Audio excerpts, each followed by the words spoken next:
咱这少林功夫原生态训练场，实际上是还原于少林传统功夫是怎样练成的。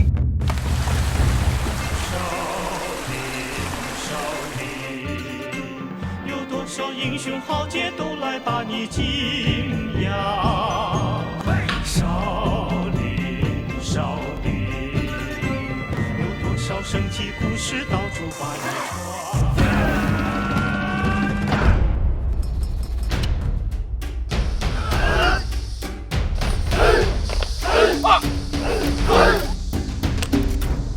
红方2进7。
咱这里边不属于表演，就是功夫，少林传统功夫到底是一步一步、日积月累怎么样练成的这样一个过程。